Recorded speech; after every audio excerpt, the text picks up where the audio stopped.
Welcome to செல்வி சமையல். இன்றைக்கி செல்வி சமையலில் நம்ம ஒரு சூப்பரான எலுமிச்சை சாதம் தாங்க குக்கரை பயன்படுத்தி ரொம்ப ஈஸியாகவும் எளிமையாகவும் ரொம்ப சீக்கிரமாகவும் செய்ய போகிறோங்க.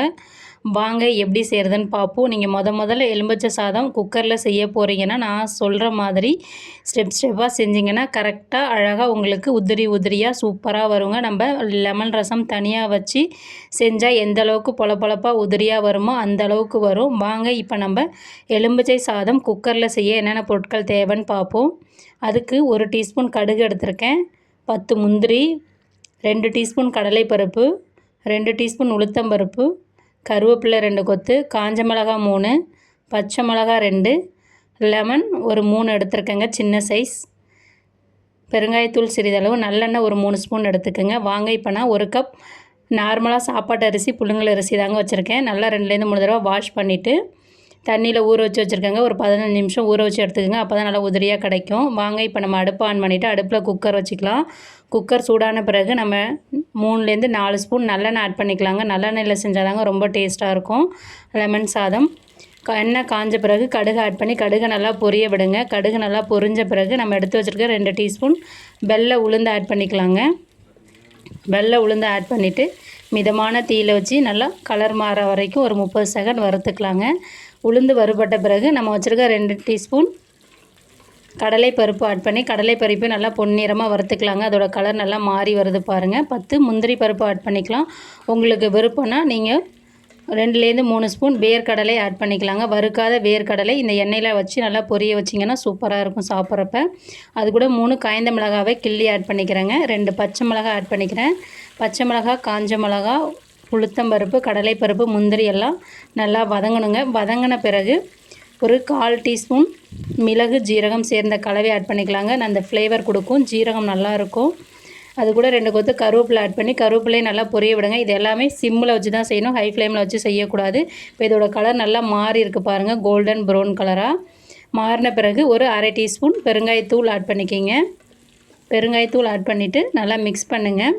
இப்போ இது நல்லா மிக்ஸ் ஆகி நல்லா பொரிஞ்சு வந்துருச்சு. இப்போ நம்ம எலுமிச்சை சாதத்துக்கு தேவையான அளவு 1/2 டீஸ்பூன் மஞ்சள் தூள் ஆட் பண்ணிக்கலாங்க. மஞ்சள் தூள் ஆட் பண்ணிவிட்டு நல்லா மிக்ஸ் பண்ணுங்கள். இப்போ பாருங்கள் நல்லா மிக்ஸ் பண்ணியாச்சு. இந்த ஸ்டேஜில் அடுப்பை சிம்மில் வச்சுருங்க. வச்ச பிறகு நான் இன்றைக்கி ஒரு 3 லெமன் சின்ன சைஸ் லெமன் எடுத்து சாறு எடுத்து வச்சுருக்குறேங்க.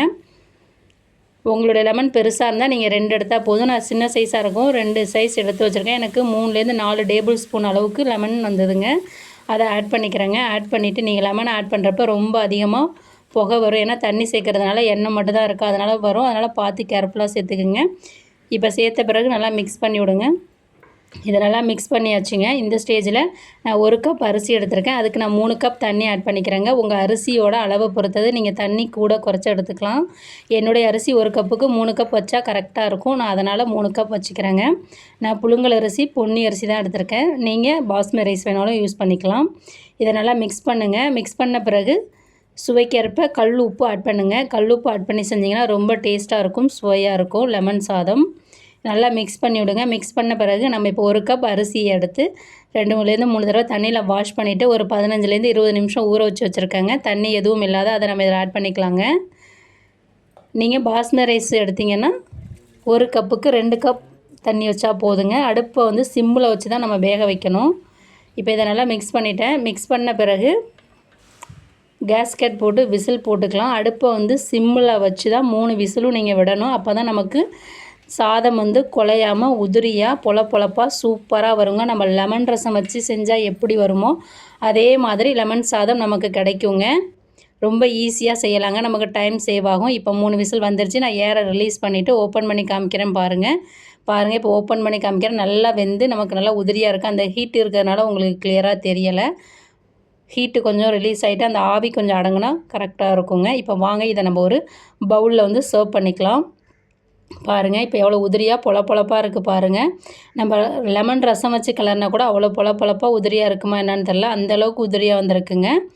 இதே மாதிரி நீங்கள் உங்கள் குழந்தைகளுக்கு லஞ்ச் பாக்ஸாக செஞ்சு கொடுக்கலாம். இப்போ நவராத்திரிலாம் வருது, அதுக்கு நெய்வேத்தியமாக செஞ்சு வைக்கலாங்க. ரொம்ப ஈஸியாக குயிக்காக ரெடி பண்ணக்கூடிய லெமன் சாதம் ரெடி ஆகிடுச்சிங்க. இதை உருளைக்கிழங்கு வறுவல் கூட வச்சு சாப்பிட்டிங்கன்னா சூப்பராக இருக்கும்.